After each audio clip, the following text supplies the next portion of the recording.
Good afternoon, and thank you for joining this session. Today, we are going to discuss Africa, the role of Africa in cyber diplomacy.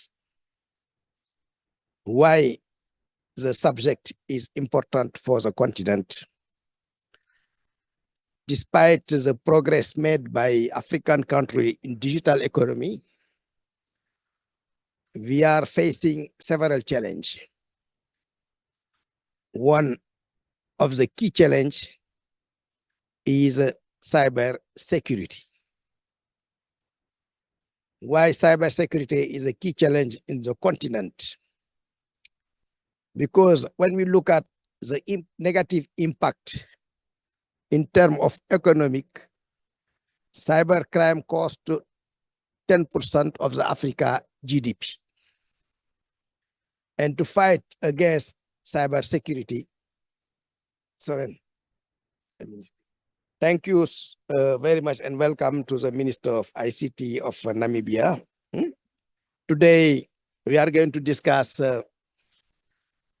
cyber diplomacy in the Africa context. Why the subject is very important for the continent?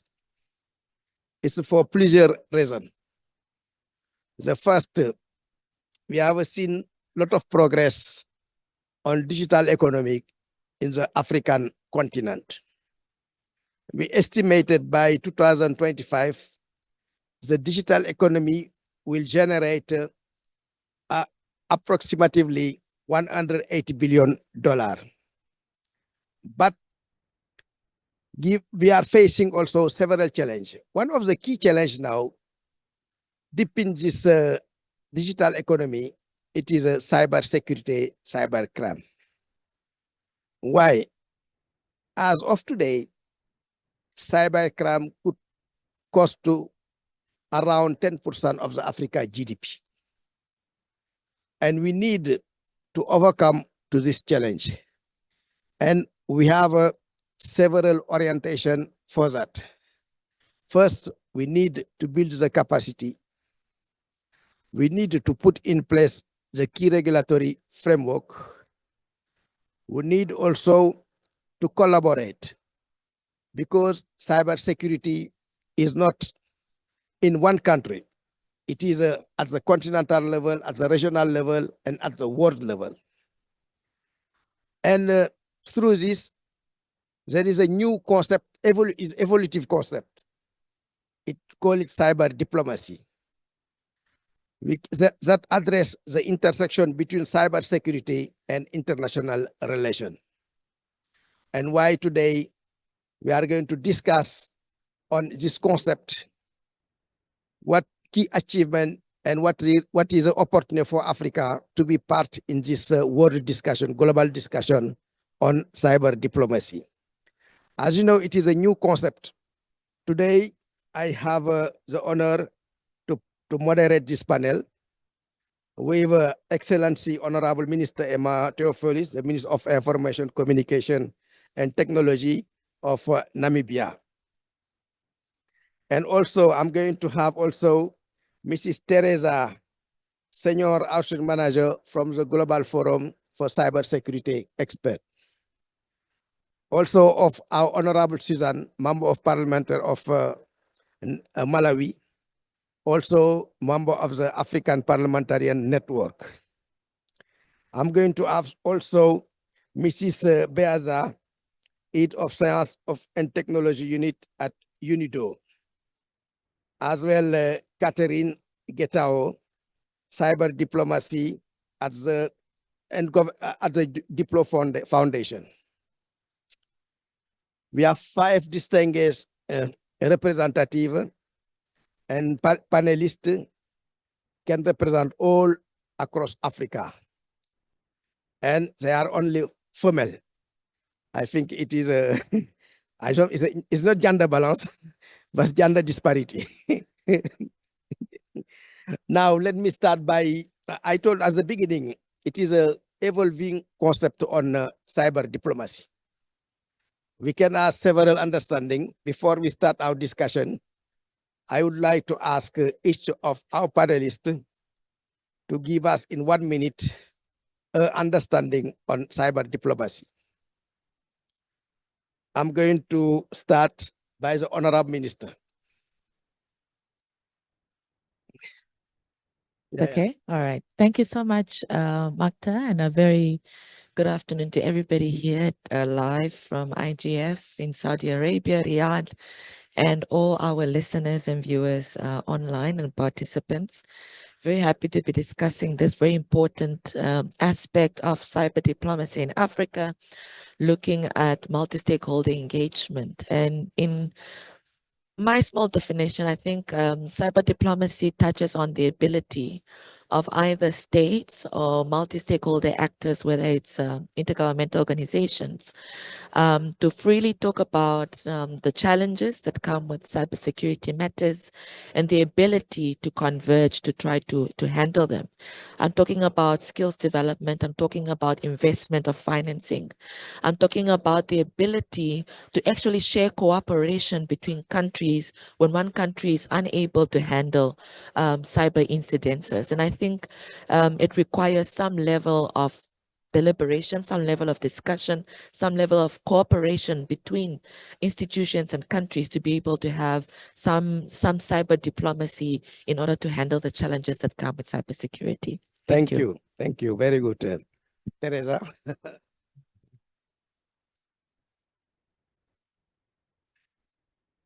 you very much, also, Marita, for organizing the session.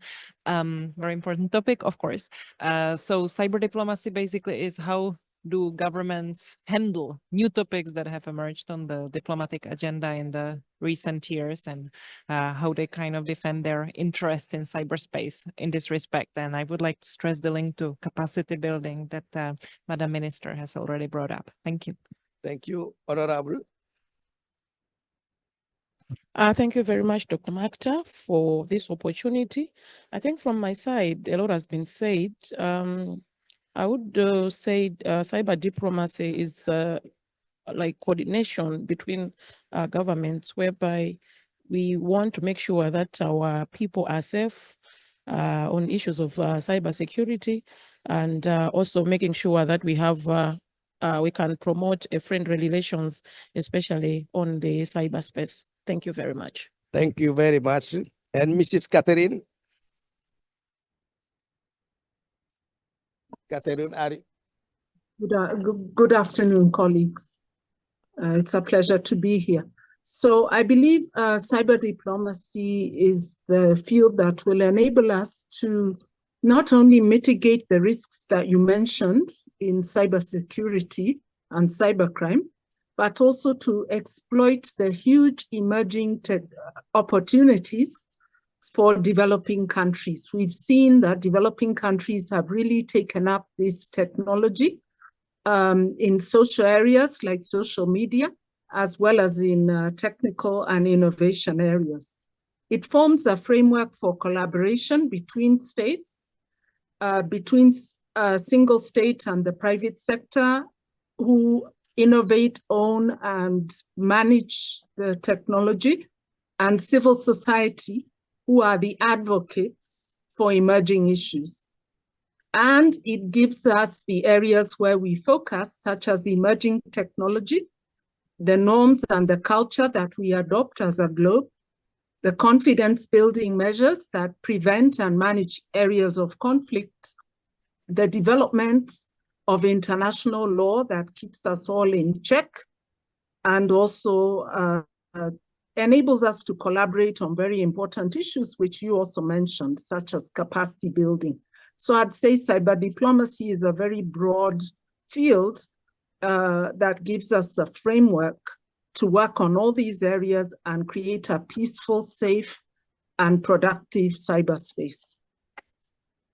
Thank you very much. Let me go now to Mrs. Beza. You have the floor. Thank you. Thank you very much. I completely agree with the other speakers. Coming from the UN side, cyber diplomacy really entails the diplomatic tools and strategies to address issues that relate to the cyberspace in general. And it could entail negotiation of treaties, norms, rules, setting up norms, rules, and principles, or certain standards. The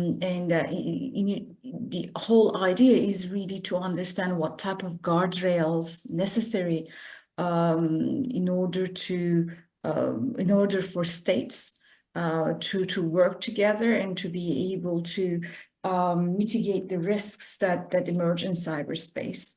It could also focus on many issues. You mentioned about cybersecurity and cybercrime. It could also include governance of the internet, international cooperation related matters, confidence building matters, capacity building matters, managing threats, as I mentioned. So the topic is really broad. Also, cyber diplomacy takes place between states, but multi-stakeholder community also has an important role within the discussion. And also, I would say that the topic itself includes not only the state-to-state relations and how to regulate state-to-state relations, including prevention of a state-sponsored cyber attacks, for instance, and so on, but also it could also focus on frameworks to combat non-state actors. A cybercrime treaty, for instance, is a good example of that. Thanks. Thank you so much. I think from our five panelists, we have a now very good understanding of cyber diplomacy. And all definition is related to collaboration, capacity building. We have something common: negotiation, norm, standard, and infrastructure. Now I'm going to stay with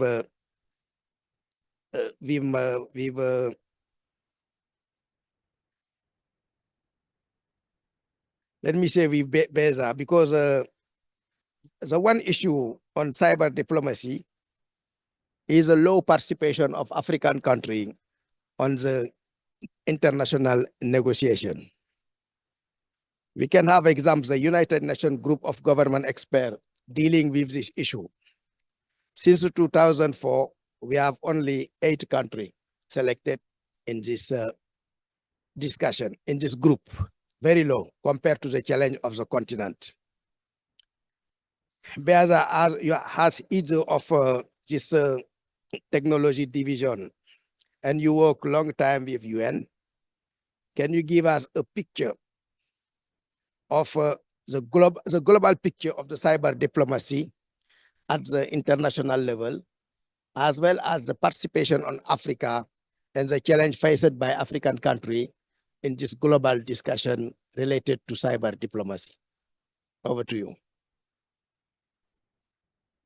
Thank you. Yes, sure. So I can focus on the international peace and security elements, the pillar that we focus on in the UN system, which covers the UN Office for Disarmament Affairs mandate.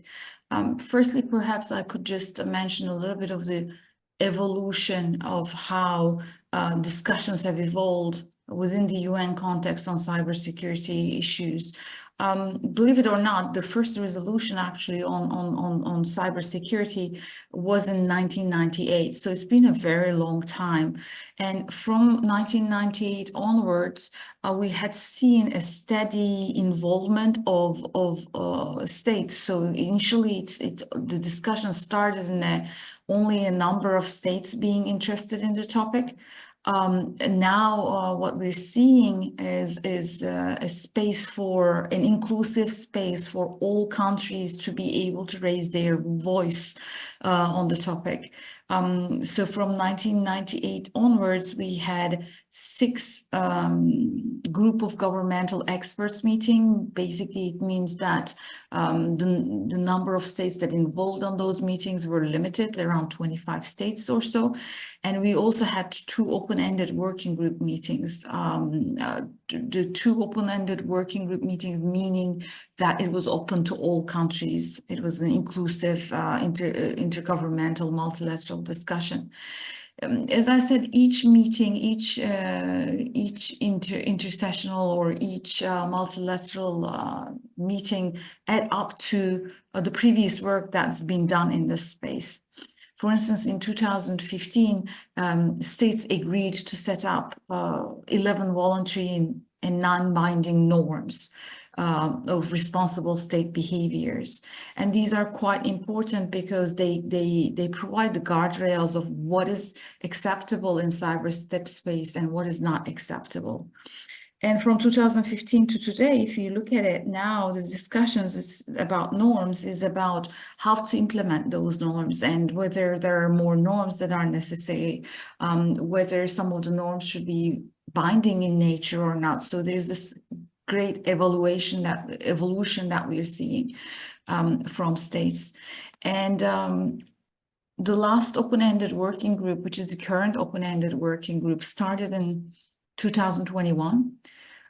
It's going to be until 2025 that it's running. So July 2025 is the last time that it will hold its session. It had many achievements so far, and I think some of those achievements really relate to the African countries.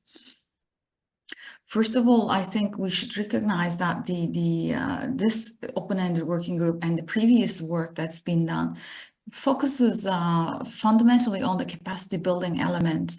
And it actually, in one of the annual progress reports that was adopted by consensus, it acknowledged and recognized that capacity building is part of confidence building measure. So if you want to actually address threats, if you want to address state-to-state relations and build confidence, we need to also build capacity. And the draft program itself has a capacity building sub-theme as well that the chair has put together. And one of the elements as an achievement, that's a concrete achievement from this work, is that it sets up a points of contact directory. What is that? That's basically states assigning diplomatic and technical experts. They gave us the name of those experts and we created a directory of that in order to facilitate communication between states in case of an cyber incident, in case of they would like to share information with each other, but that they don't know who their counterparts are. Around 111 states have signed up to the POC directory. There are many African states also a part of that POC directory.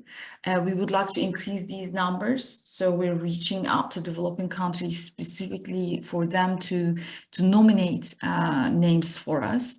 But the POC directory, the points of contact directory, was established in 2023, 2024. So it's only in 1 year we were able to get 111 states sign up to it. So that's really a good achievement.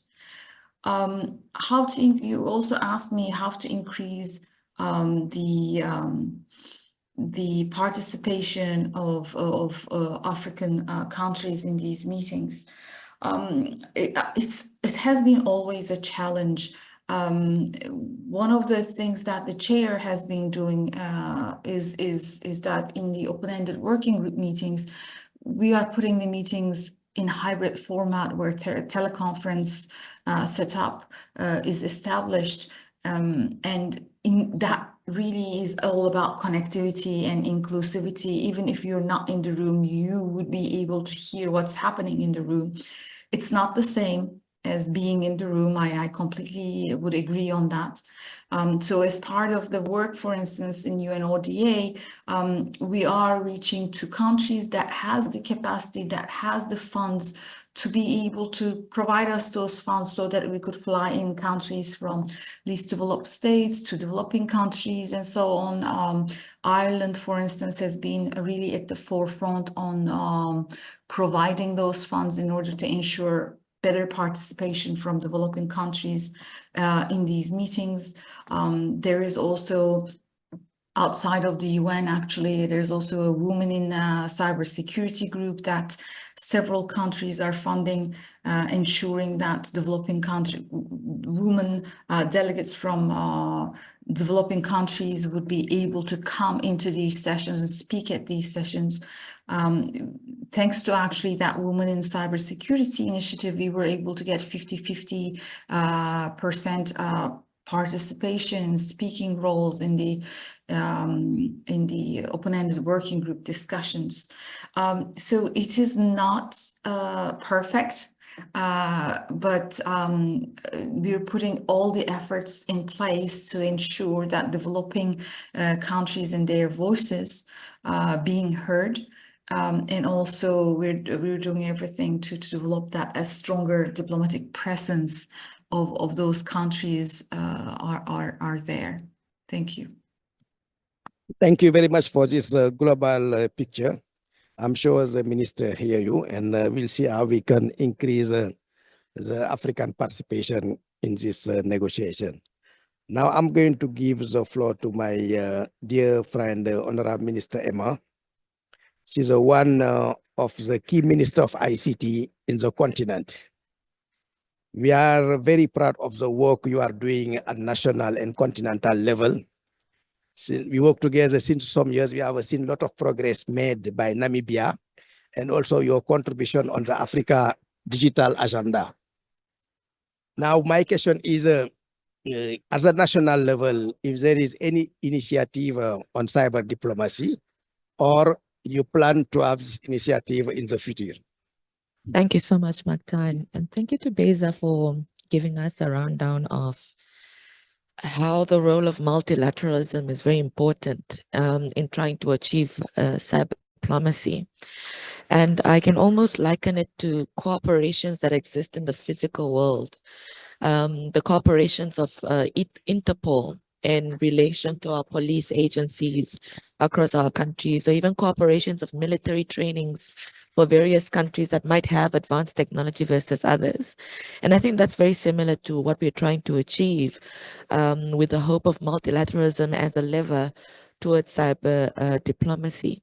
But coming back to your question, Magda, I think in Namibia, we have tried very hard to start with the right foundations, because cybersecurity matters are moving so fast and so quickly that sometimes countries, and especially developing countries, cannot catch up very quickly in terms of ensuring the right legislation is in place, ensuring that it has the right experts in country to deal with possible incidences, having the right equipment and software sometimes because of the lack of funding and the competing interests in country. So in Namibia, we have done one or two things. One, we have tried to put down the right foundations of legislation. We've come up with a cybersecurity strategy that will run until 2025 to coincide with the working group's a timeline until 2025. And now we're busy revisiting the current strategy to look at the next 5 years until 2030. And it's very important for us because our strategies come with an implementation plan and a costed implementation plan. So there is a commitment from government to put the necessary funding in place to implement the strategy. Secondly, we are busy with our cybercrime bill. It's currently still with Cabinet before it's tabled in the National Assembly in our Parliament, with the hopes that at least by next year, we can start with a cybercrime law that is able to govern all cyber matters in the country. And thirdly, that I'd like to mention here, we have successfully implemented a Namibian Computer Security Incident Response Team. And this is very important to us because we just experienced a cyber attack 2-3 days ago. In fact, I was on my way to Riyadh when the cyber attack happened on a telecommunications company and our Ministry of Health. But thankfully, because of a NAMCERT that we have established and that we costed and funded towards the tune of 20 million Namibian dollars, they were able to spring into action, and now the situation is under control.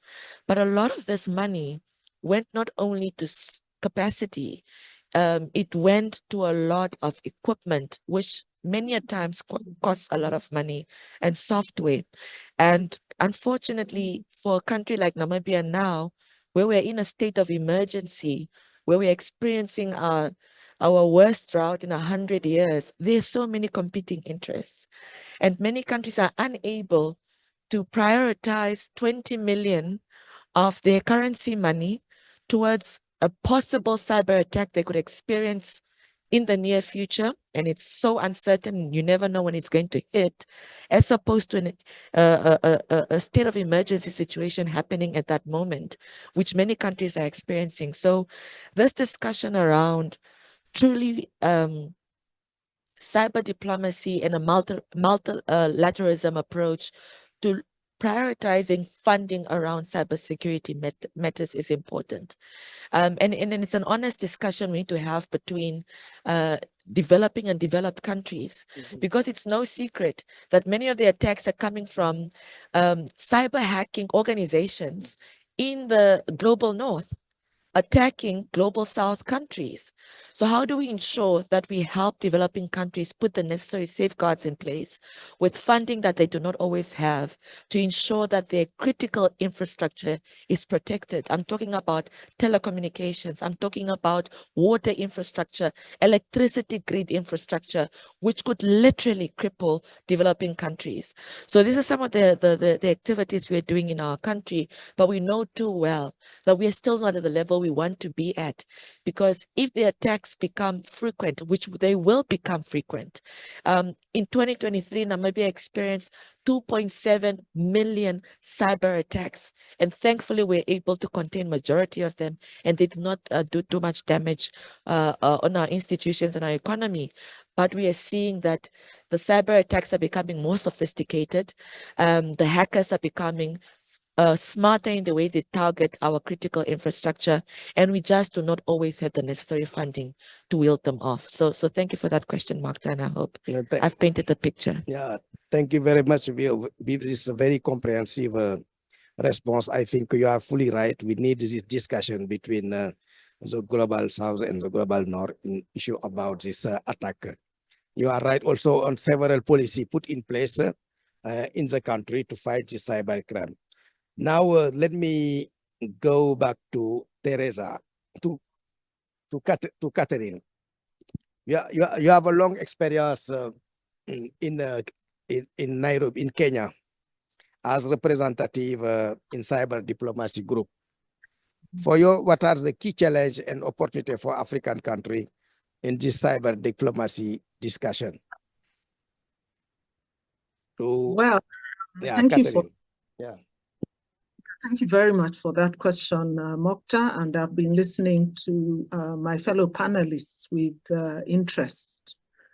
Now, I took part in 3 United Nations group of governmental experts, the 2015, the 2017, and the COVID one that spread all the way from 2019 to 2021 because of the challenges. And I would say that the developing countries, even though there were a few countries represented, there were about three countries per group, although over the whole period there are around 8 countries. But the contribution was very significant. First of all, I'd say in 2015, we were sort of disinterested parties because we had the big boys and big girls in the room. and they had very clear interests.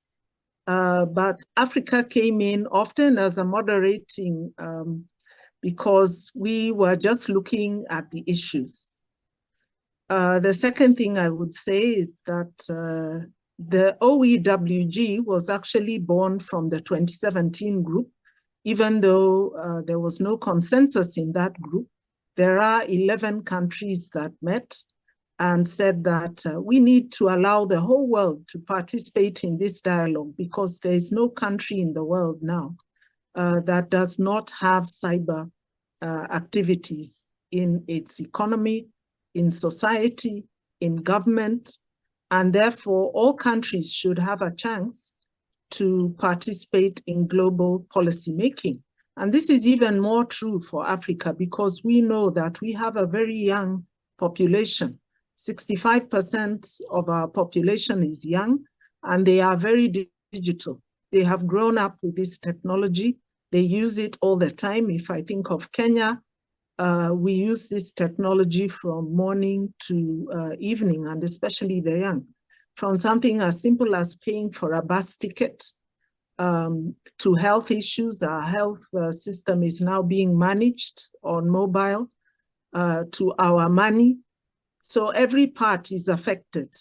And when we either receive cyber attacks from inside or outside the country, or when we lose opportunity. For example, we've never been able to spread our technology in the whole world the way you have Visa and MasterCard and the others. There are certain realities in the global field, which means that African technology is not spreading worldwide as it should. So we lose opportunities. So that effort of the developing countries, Senegal, Egypt, Kenya, to say no, not just a few countries, but the whole world, was very important. And in the 2021 group, we saw how we could participate, even, it's the last thing I'll say, even as I'm participating in this meeting now, using teleconferencing, which means there didn't have to be a huge investment. So the collaboration and the working together that we need to make cyber diplomacy and cybersecurity a reality on our continent does not have to be overly expensive. We can meet and form relationships using this technology in a more cost-effective way. So I think there are huge, huge opportunities for Africa, and that's where I like to focus, even as I appreciate the importance of mitigating and defeating the risks created by cyber insecurity and cybercrime. Thank you.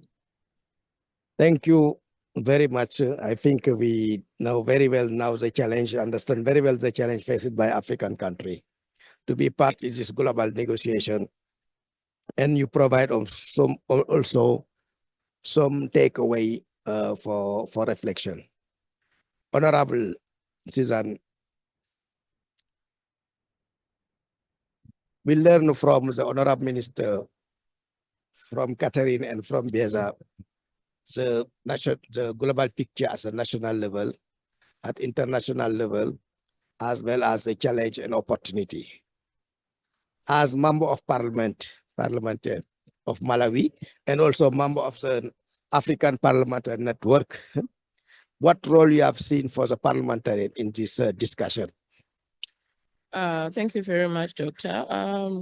As parliamentarians, we have a very crucial role that we play, especially in coming up with policies, regulations, legislations, as well as on the issues of governance.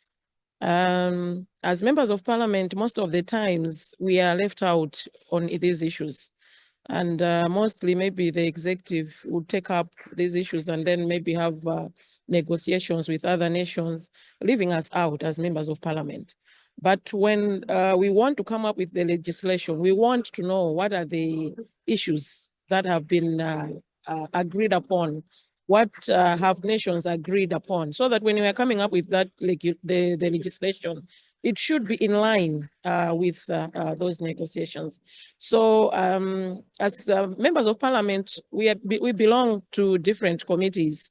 And I believe that if we are able to use these committees as, for instance, the International Relations Committee, the ICT Committee, together with the Defense Committee, and maybe the Trade Committee, we should be able to come up with proper legislation, which will be able to, for different countries, to make sure that we are able also to learn from other countries. For instance, what is Namibia doing on issues of cybersecurity? What is Zambia or maybe the neighboring countries doing? So that when we are coming up with that legislation, it should be in line with what our neighbors are also having. We may come up with a legislation, for instance, in Malawi, on cybersecurity. But then when we go to Namibia, we check their legislation. It's talking differently about what we have in Malawi. For instance, we are talking about cybersecurity. Most of the issues are happening not internally, but maybe outside Malawi. In that case, we would want Namibia to help us when those issues happen. How can we be able to come out to work with Namibia? We should be able to come up with a legislation which will can be maybe from both sides. It will be something that will work from both sides. If something happens in Namibia, we should be able to corroborate. We talk to Namibia and say, this has happened and we have noted this is coming from your country. Help us so that we can be able to maybe to curb these issues of cyber security.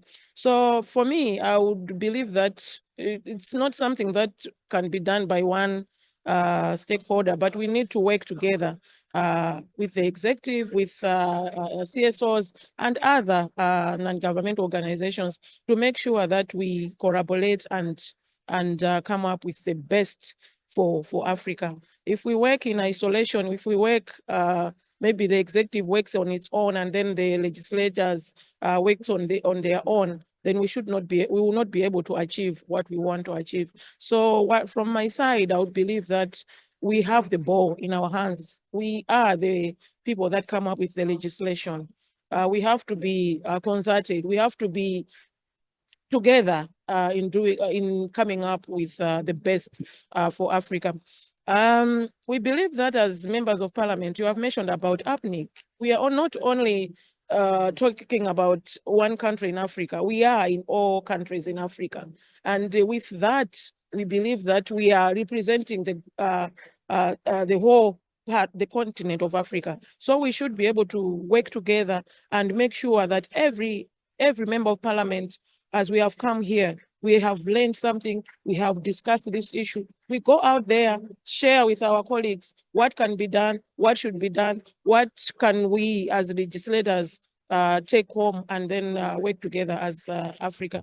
Otherwise, I think from my side, that's what I can say. But we are very ready to come up with the best legislation. Namibia has mentioned here that they have come up with the best legislation on the same. So we should be ready to do that. Thank you very much. Thank you very much for that. I think you can start the discussion now. Now you highlight very important thing. Collaboration is a key now in this cyber diplomacy space. Now I'm going to Teresa. As a Global Forum for Cybersecurity Expert, you have a lot of initiative in cyber diplomacy across the world. And also you work with several organizations like UN Economic Commission for Africa. Can you highlight some key initiative and their impact in the continent, and also what you plan to do with UNECA on this initiative for next year to support better African country? Over to you. Thank you very much for the question. In your intro, Mokhtar, you have mentioned a very scary number in terms of how much percentage cybercrime costs Africa, 10% of GDP. That is not a nice number.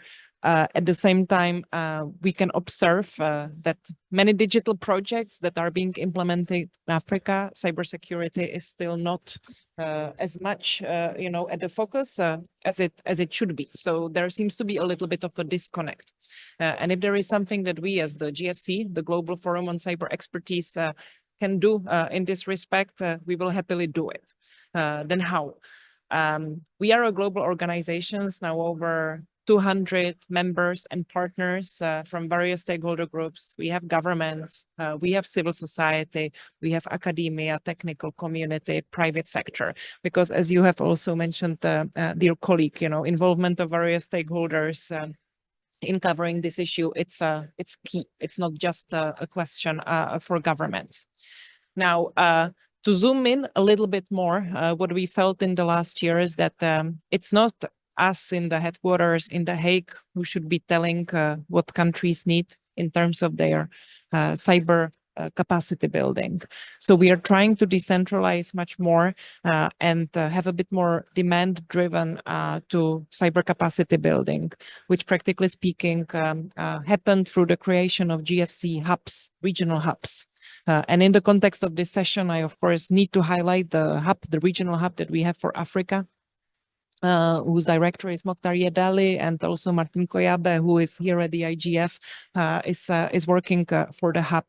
And what we're actually trying to do a little bit more on the regional level is to help connect the dots a little bit more, help to see if we can practically contribute to better matchmaking, less duplication of efforts, because the hub kind of can be those eyes and ears on the continent, can also pass the message, further to the global community, to implementers, and also to donors, because very important work that we are trying to do at the GFC, also at the regional level, is to work more with the donors so that they align their efforts. Because something that we've been hearing from not only Africa, but many other continents is that the donor efforts are not coordinated.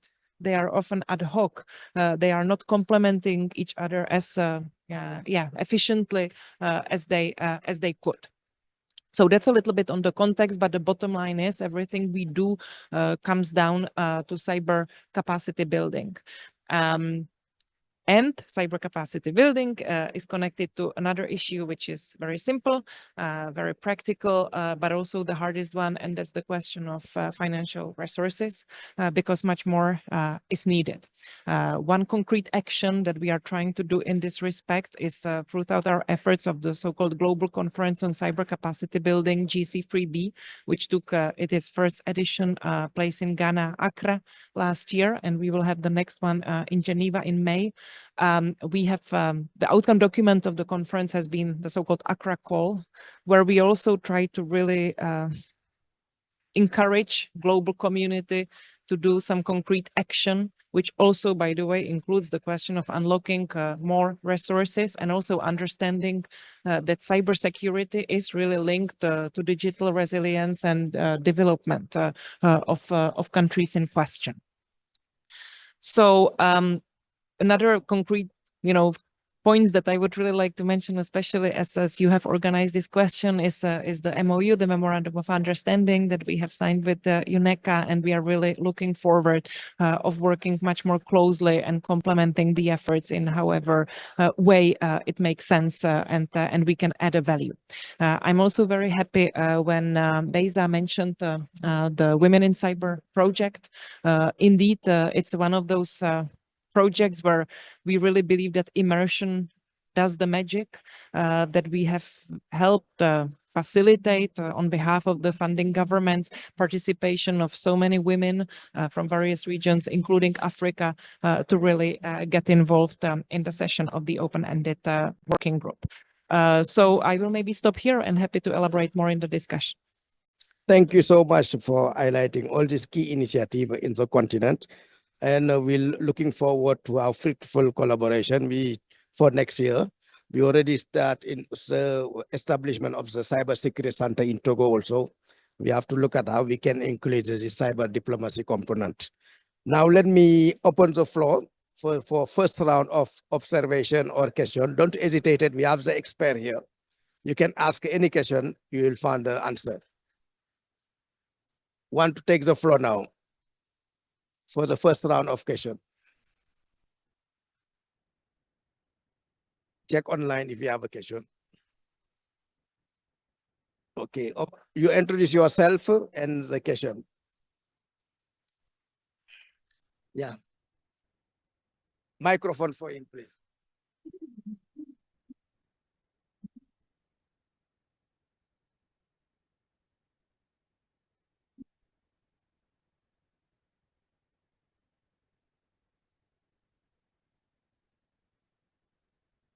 No, we didn't hear you, huh? Okay. Hello? Yes, yes. Yeah. Hello, good afternoon, everybody. It's all the points that has been raised so far. So actually, I'm very happy with all the points that's been raised so far. But I have one very good question, and the question goes like this. Since many African countries are highly dependent on foreign technology providers and their cybersecurity policies, this means that we are being shaped or influenced by external actors, including technology companies and foreign governments.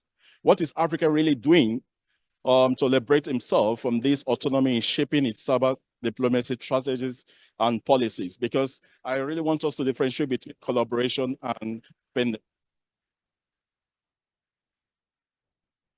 Thank you. Another question. It is a new subject. You have to ask us question to understand better.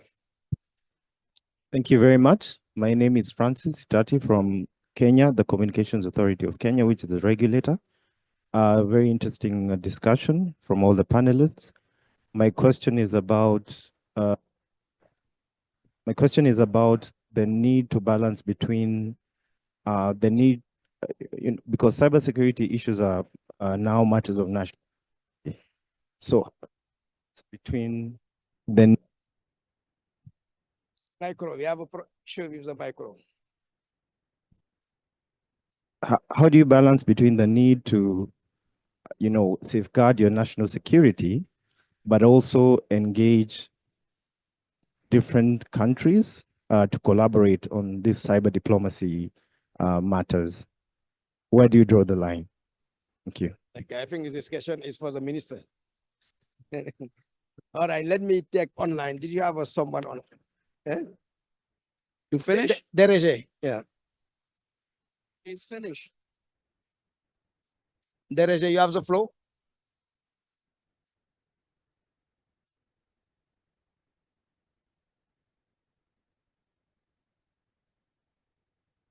Dereje, you can speak.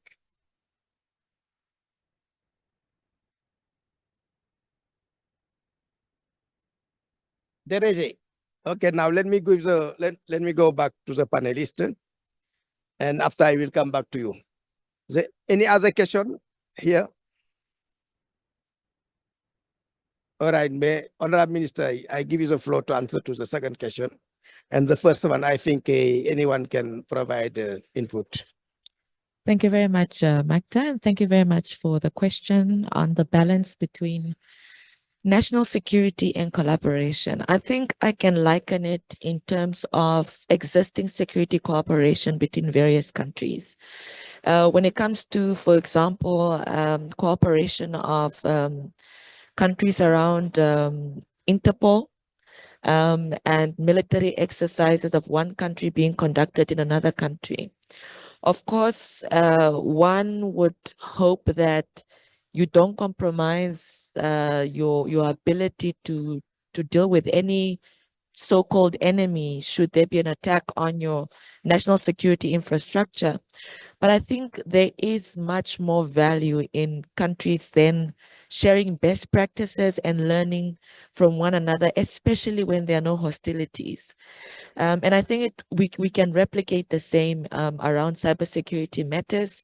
Perhaps look at ways in which countries can try to strengthen their cybersecurity systems by allowing a so-called more advanced country to test their systems and possibly look at other ways in which to strengthen them. I think that's the best way to do it when there is no time of crisis, when actually you have the ability to handle the situation, to do proper crisis management when there is no real threat, but you do the necessary exercises to continuously test. It would be a tragedy for a country like Namibia to believe it has the best cybersecurity systems, and then one day there comes a real threat and we don't. I think I would rather know that we don't have the best systems because we actually tested upon the best who also believe they have the best security systems and we can test them. But I also wanted to add that in addition to cooperation with countries, it goes beyond national security matters. It also goes with legal matters. Imagine a hacker who has done significant damage in a country by hacking critical infrastructure, siphoning amounts of money, or putting the country's national security at risk. And this person is apprehended in Malawi. It would be best to have a legal instrument between Namibia and Malawi in terms of prosecution. Either this person is prosecuted in Malawi and then serves their sentence in Malawi, or there is some level of cooperation between our two countries for this cyber criminal to be able to come to Namibia and face the music in Namibia's prosecution courts and prisons. So I think those are some of the cooperations that go beyond just infrastructure and goes really around cooperation between our two countries, that if there is a cyber criminal in Malawi, Namibia must be able to claim that criminal so that they can face and face the law in Namibia. So I think those are ways we can cooperate without necessarily having the question of putting our national security at risk. Thank you. Thank you very much. For the first question, I think anyone can provide input. Let me start by Beza for the first question. Sure. For the first question, I think the importance in here is focusing on a multifaceted approach for self-sufficiency, because the question was about how to decrease dependency to other actors and states. So I think one way of looking at it is really strengthening regional cooperation and also empowering local capabilities. So it would be important to create a cyber ecosystem at the national level, for instance, developing a robust cybersecurity infrastructure at the national level, but also regional and sub-regional levels with countries that are trustworthy, that the country itself trusts, I think should be able to easily cooperate with each other.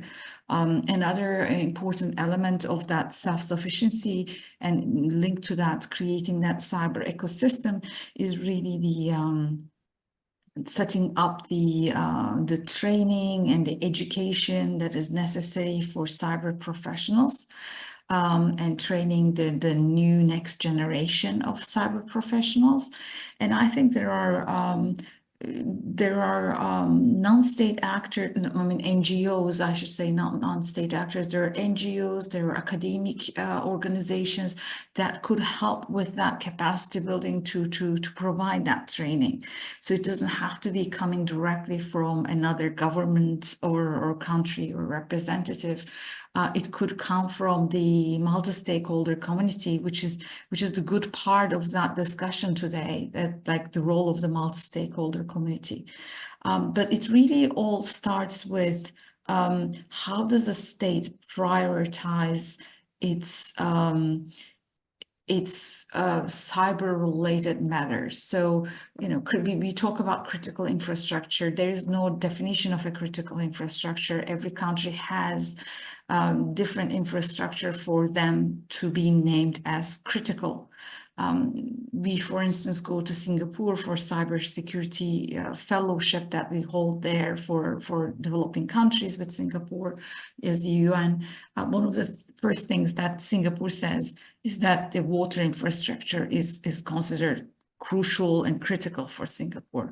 For some countries, it may not be, right? So it's important at the national level, while setting up those national policies, to identify what are the priorities and what are the infrastructure that are considered critical, and in those infrastructures, what are the networks that needs to be protected. Not all of the networks need to be protected under one critical infrastructure setting as well. So we need to also kind of triage which elements of that needs to be protected as well. And then I think under that, you need to also establish layers of protection around data protection laws, for instance. And lastly, I would also say for international cooperation purposes, you can be self-sufficient, but also still relying on other countries, because in a globalized world, it's impossible to be completely independent from others. And I think it's not healthy as well. So as a country, it's important to establish clear boundaries in which areas to share information, for instance, for international cooperation purposes. And if you could be able to do that as a state, then it becomes also easy to rely on countries in the areas that you would like to rely on and be self-sufficient in other areas. Thank you. Thank you. Catherine, you want to add something? Yes, please. You can lower my hand. So on the first question from Dr. Johannes, yes, it is a concern that when you are totally dependent on the developed world for your technology, obviously you have to follow the norms and the standards created by those technology providers. So I'd say there are three areas which I believe Africa still has a chance to assert itself, not only as a consumer of technology, but also somebody who drives technology. First is that cyber diplomacy, participating in the development of international policy, which will also affect and control these globalized companies. So part of the reason why Africa should really be involved in cyber diplomacy and international policy, cyber policy making processes is to make sure that the emerging policy is coherent with the needs and the priorities of Africa. Secondly, I think there is continental technology that's coming up, and this is really a chance for Africa to put its money where its mouth is, and even have a preference for African technology that is appropriate for our culture, that has been locally developed, that will create jobs for young people in Africa. And this includes, I think several countries have tried to promote open source approaches to technology development. It hasn't been very successful, but I don't think we should give up. We should be moving towards an area where we are more in control of the technology that we consume.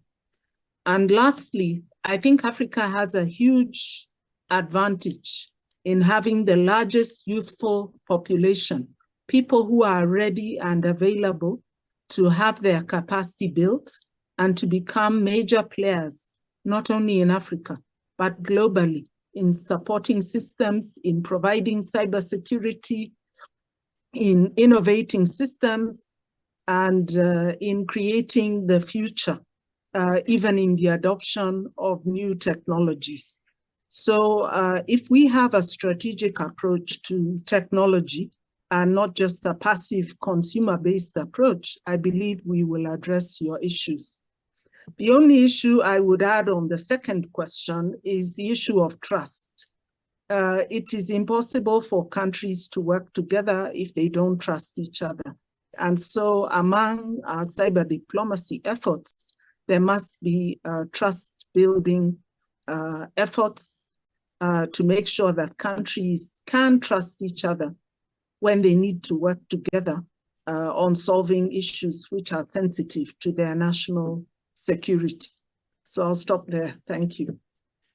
Thank you. Okay, go ahead.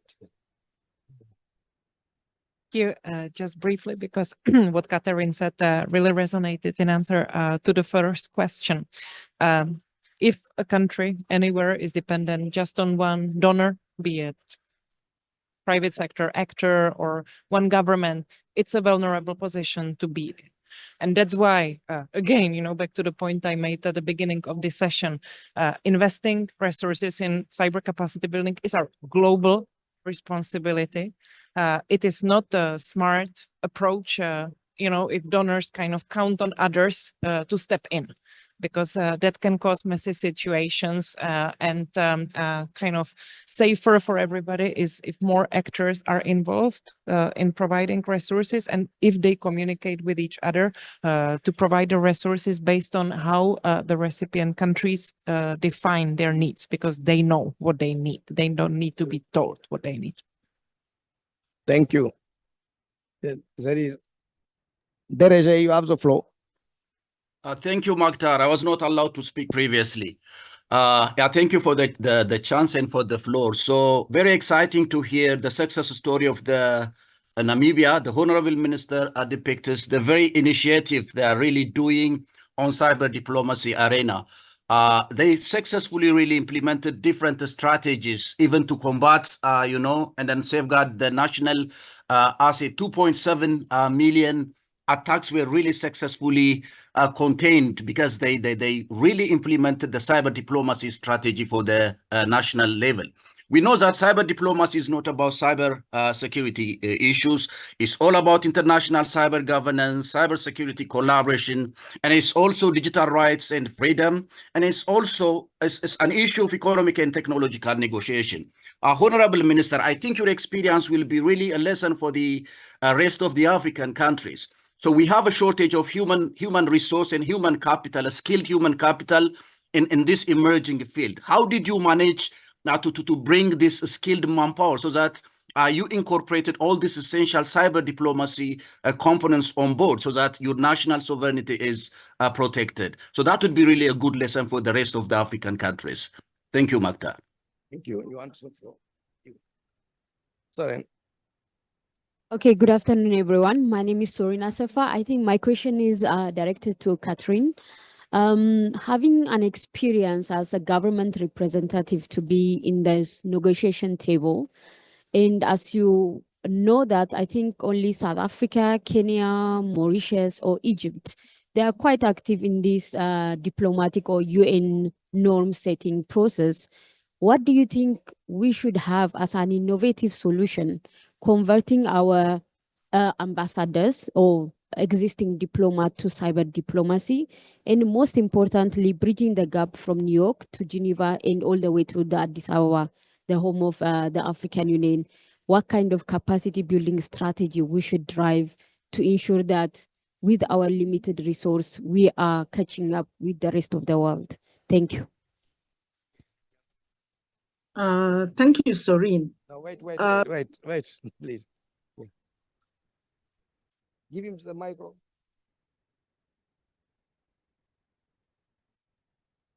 I've switched off my mic. Yeah, wait, please. Go ahead.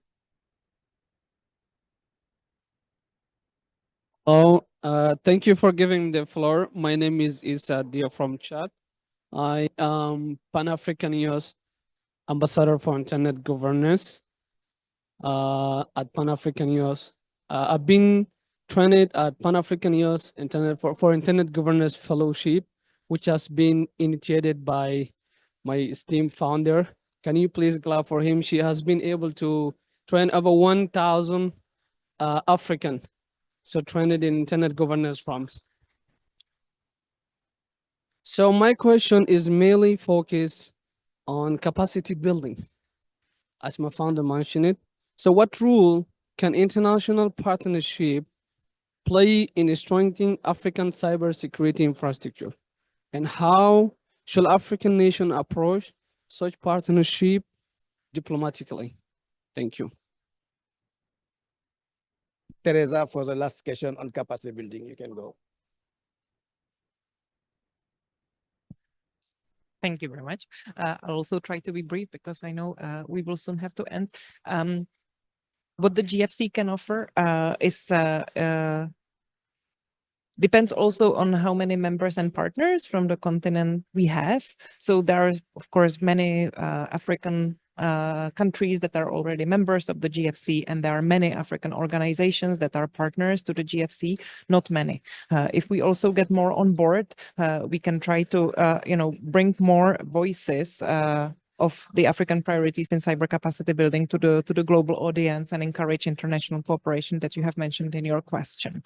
I would suggest that talk to Martin, who has joined us, because he can tell you really so much from the Africa Hub point of view, how we can kind of, leverage the needs of the continent further. So I hope it's helpful for this stage. And I have to mention partnership and membership in the GFC. It's for free, yes. It's not like a paid partnership. No. But we do encourage to have more on board to kind of help us push the mission. Okay, Catherine, for Soren question, Catherine. Okay, thank you very much, Mokhtar. So thank you for that question, Sorin. The countries that participated, I think they're 8 over the years. So there were a few more than the ones you mentioned, such as Senegal was also there, Ghana, and others. So how can we leverage on the existing meetings? Firstly, I think there are people who are making efforts. GFC, who have just told us what they do, have done a lot of training, especially at the regional level. The Diplo Foundation also, supported by GIZ, German Aid, have also been training the regional bodies and also the AU to make sure that diplomats, because in many cases for African countries, you can't afford to send a fresh person. So it is usually the in-country diplomat who is already in the UN mission of that country who participates in that process.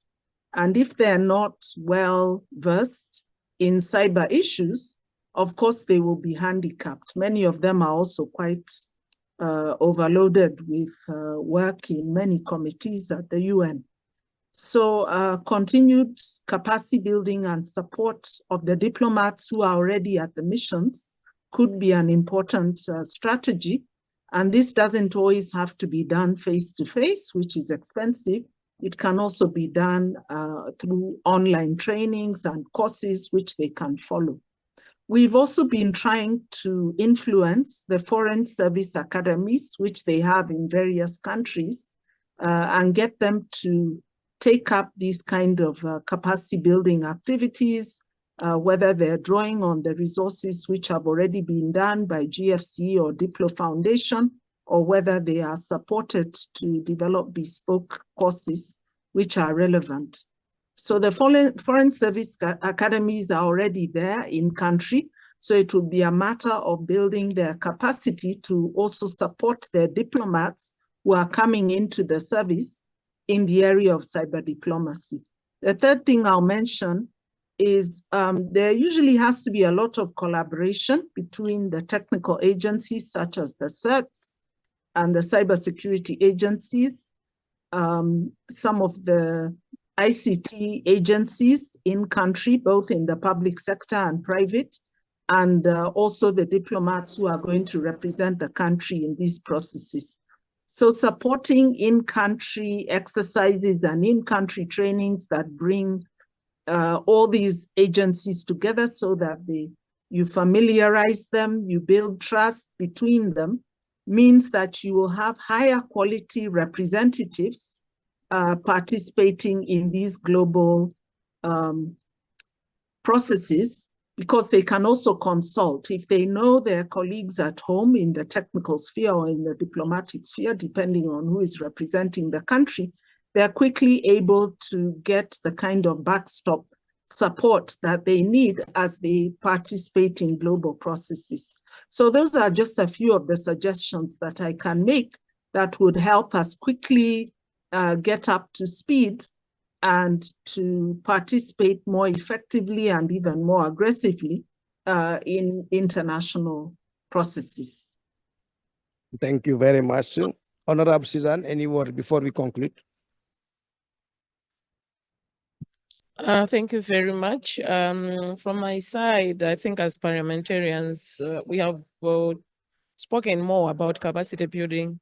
As parliamentarians who want to be capacitated with information on how best we can handle these issues. You have rightly said, this is a new it's a new thing that has just come up, and as parliamentarians, we have to be aligned to what is what we have, what our role should be, especially when we are coming up with legislation. So we'll need more capacity building sessions to make sure that we are in line, we are aligned to this, and as well as we should be able to have the skills on how we can be part of this cyber diplomacy. Thank you. Thank you. I'm give the floor now to the Honorable Minister to answer Teresa's question and your final remark before we conclude. Thank you so much, Magda, and thank you to the question by Dr. Teresa Johannes. Thank you. You asked how Namibia has, in the meantime, been able to defend off some of the cyber attacks, especially the ones we experienced last year, and of course, the one we're now able to handle that just came up with our largest telecommunication company.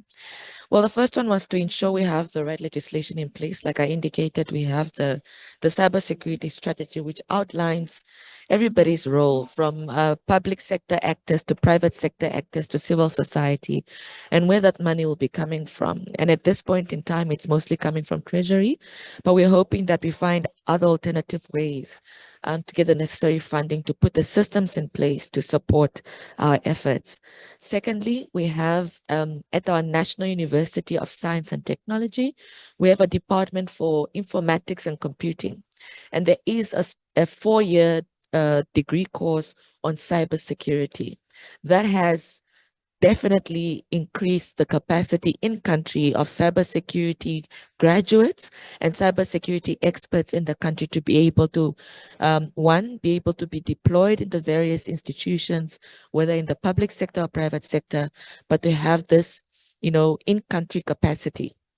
But I must also add that we are not yet satisfied, because the cybersecurity space is constantly changing. We need more and more experts. Even with the ones we are graduating, we need more. But we also need those that are able to handle the ever-changing landscape, which means we need more that will be working and others that will be continuously studying to ensure that they are constantly capacitated to handle these incidences. So we have mitigated the best we could now, but there is definitely more to be done, and it's a continuous process. Like I said, it's investment intensive. It requires one actively prioritizing that we're going to put X amount of million Namibian dollars to ensure that the necessary skill set in the country exist, and to ensure that we're able to mitigate any cyber incidences. And finally, I'd like to thank UNECA and all partners for convening this very important discussion. But I want to emphasize truly that when it comes to multilateralism and the global North and global South conversation about the financing of cybersecurity interventions, we must look at the various contributing factors as to why developing countries are unable to prioritize cybersecurity, where they're unable to put the necessary financing in place, where they're unable to put courses in their national universities with experts. And this comes down to the ability of those countries to service some of their international financing loans, which attract higher interests more than any other countries on the planet, and the ability for these countries to prioritize, because many times they are repaying loans as opposed to investing in areas that matter to protect their critical infrastructure. Thank you very much. Thank you very much, Honorable Minister. And we are at the end of this session. Now for takeaway, we agree during the discussions that cyber diplomacy, so the key objective is to enhance global security. at the national level, regional, and the world level. It is one key objective of this cyber diplomacy. Also, to enhance this, to promote safeguard and in the cyberspace, it is something very important we discuss, as well as to safeguard human rights, because we have the link, direct link between cybersecurity and human rights. And for that, following the several discussion, we can have some key recommendation. First, for that, we need to put in place the right strategy, like what Namibia is doing now. Also, we have to foster in this regional collaboration, international collaboration, to increase the participation of Africa in the global discussion on the cyber diplomacy. Third recommendation, capacity building is a key. And we need to build the capacity of all actors, starting by the policy making, the parliamentarian, law judicial corps, all people involved in this digital space their capacity should be built. Another point, it is we have to build trust, because when we talk about international collaboration, without trust, it will not work. We need to build trust at the national level first, at the sub-regional and the continental level. And also we need to improve the private, to make this collaboration between private and partner and public partnership. For this private and public sector, we need to collaborate together to put in place the right infrastructure, because we need also this to develop the norm and the standard. It is very important in terms of cyber security. It is some key takeaway from this meeting, this session. I would like to thank all the panelists for their very good insight, and also I think you learn a lot from them. And thank you once again for the member of panel and round of applause of them. Thank you also, participant, for your active. You were very dynamic, and it is a new subject, we understand, and I think for the next session we'll get more questions about this subject. Thank you so much, and see you later. Let's have a group picture. Thank you. We'll invite to have a group picture here.